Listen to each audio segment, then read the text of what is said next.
मेरे एक मित्र मेरे साथ एक बार कलकत्ता यात्रा पर गए। रास्ते में यूं बात कर रहे थे।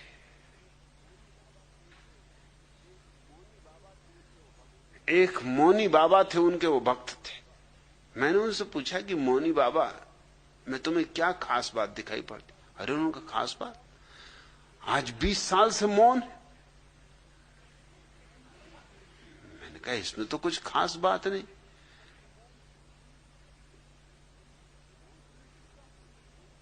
मौन होने से क्या होना है? मौन होने से उनकी प्रतिभा में क्या निखार आ गया है? मौन होने से उनके जीवन में कौन से दिए जल गए?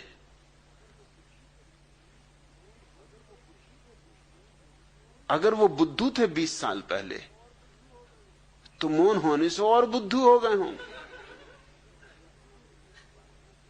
उन्होंने कहा अरे आप भी कैसी बात करते?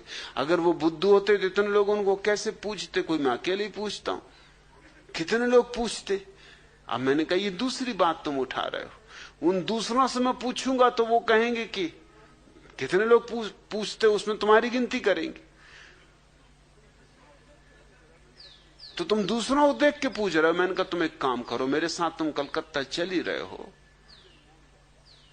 तुम 3 दिन मौन रह जाओ और मैं देखो तुम्हारी पूजा करवा दूंगा। उन्होंने कहा आप क्या कहते, मेरी कौन पूजा करेगा? मुझ में कुछ है ही नहीं। मैंने कहा तुम चुप तो रहो, 3 दिन चुप रहना। और पूरा भी नहीं कहता। रात जब सब चले जाएं दरवाजा बंद करके, तुम्हें जो भी मुझसे कहना हो कह लेना, क्योंकि दिन भर रुके रहोगे, घबरा जाओगे। दुकानदार आदमी हो, 24 घंटे बात करते हो, तो रात एकांत में तुम मुझसे बोलने की स्वतंत्रता रखना। मगर दिन में लाख कुछ हो जाए, अपने को बिल्कुल बांध ही रखना, बोलने ही मत। कुछ अगर बोलने होगा तुम्हारे लिए तो मैं बोल दूंगा, कि जैसी आपकी मर्जी। उनको बात जची करके देख लेने जैसी। कलकत्ते में ठहरता था सोहनलाल दुगड़ के घर पर। वो कलकत्ता के एक बड़े करोड़पति थे। जब मैं उनके घर पहुंचा, वो मुझे लेने आए, तो उन्होंने पूछा कि आपके साथ कौन है? मैंने कहा ये मौनी बाबा। मौनी बाबा, इनकी क्या खूबी? मैंने कहा ये 30 साल से मौन। वो एकदम उनके पैरों पर गिरे। वो बेचारे सज्जन जो दुकानदारी करते थे, कपड़ा बेचते थे, और कपड़ा भी कुछ खास नहीं, कटफीस की एक छोटी सी दुकान थी।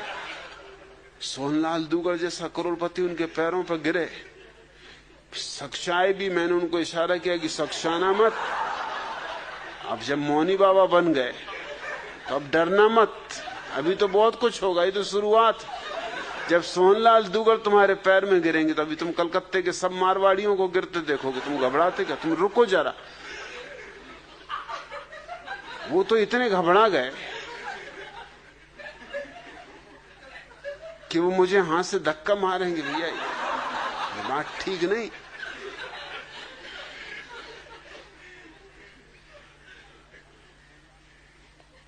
घर पहुंचे, सोहनलाल ने जल्दी से अपनी पत्नी को बुलाया कि मौनी बाबा। मोहल्ले के लोग इकट्ठे हुए कि मौनी बाबा आए, 30 साल से मौन। और मौनी बाबा पे जो गुजर रही वो मैं जानू, कि वो रात का वक्त देख रहा है कि कब रात आए कि अपने दिल की मुझसे कहें। जैसे ही रात आई, दरवाजा जल्दी से बंद करके मेरे पैरों पर गिर पड़े और कहा कि मुझे माफ करो, मुझे ये काम करना ही नहीं, मुझे जाने दो, मैं तो अभी भागे जाता हूं, रात को चुपचाप निकल जाऊंगा। ये क्या झंझट मेरे पीछे लगा थी? इतने इतने बड़े लोग जिनके घर मुझे अगर मिलने भी जाना होता तो कोई मिलने नहीं देता, चपरासी भीतर नहीं घुसने देता। और मेरे पैर पर गिरते तो मुझको बड़ा संकोच लगता है। और स्त्रियां, उनकी सुंदर से सुंदर स्त्रियां मेरे पैर छू रही, ये क्या करवा रहे हो आप? मैंने कहा मैं कुछ नहीं करवा रहा हूं, ये मैं तुमको बता रहा हूं कि कैसी कैसी बेवकूफियां इस देश में। तुम भी उन्हीं बेवकूफों में हो जिसकी तुम 20 साल से पूजा कर रहे हो, और तुम तो अभी सिर्फ 5-6 घंटे ही मौन रहे हो।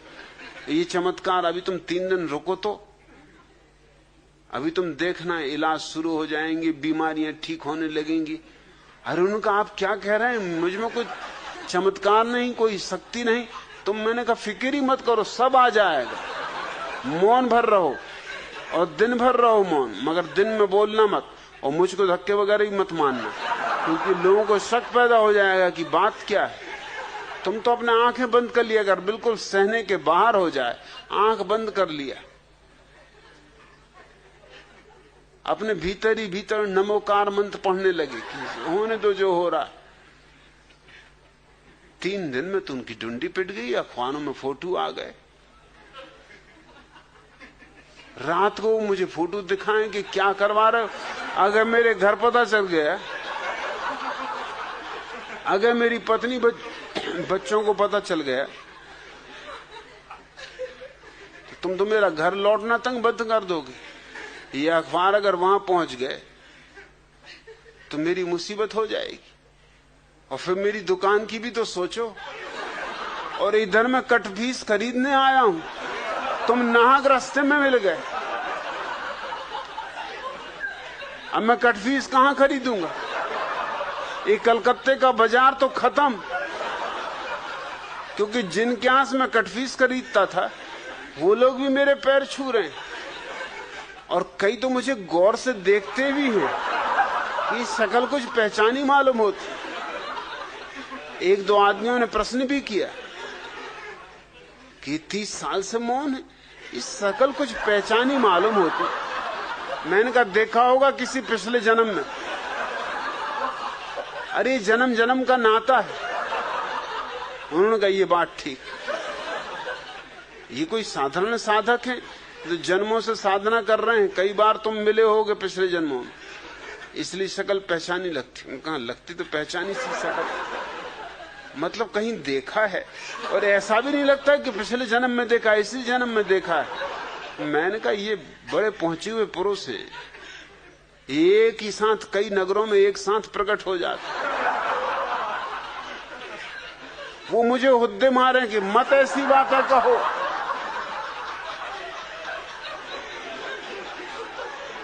मेरी कमीज खींचे, मत कहो भैया ऐसी बातें मत कहो, ये बिल्कुल झूठ बातें हैं।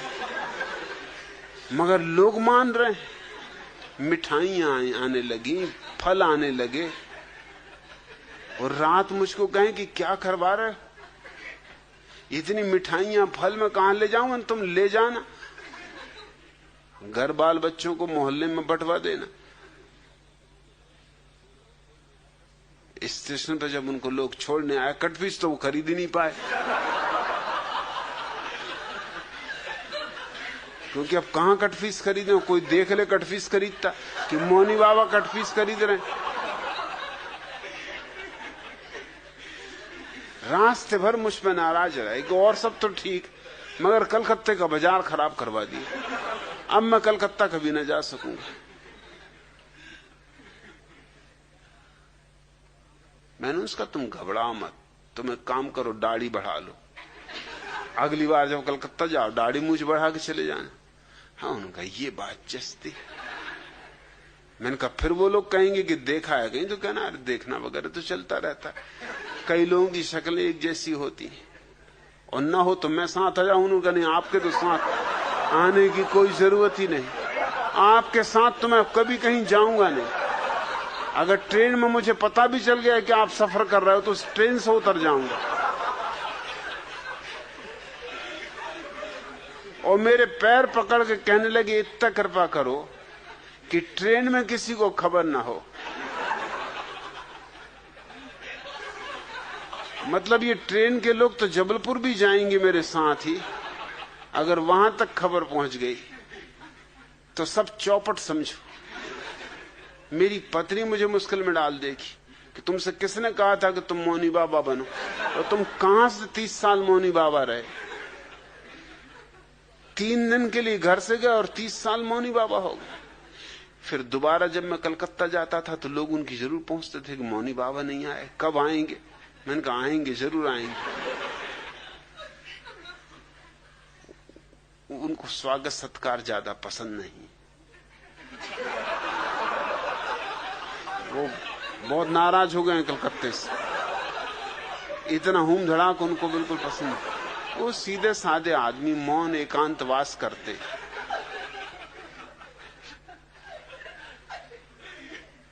तुम जिनकी पूजा करते हो, जिनको महात्मा कहते हो,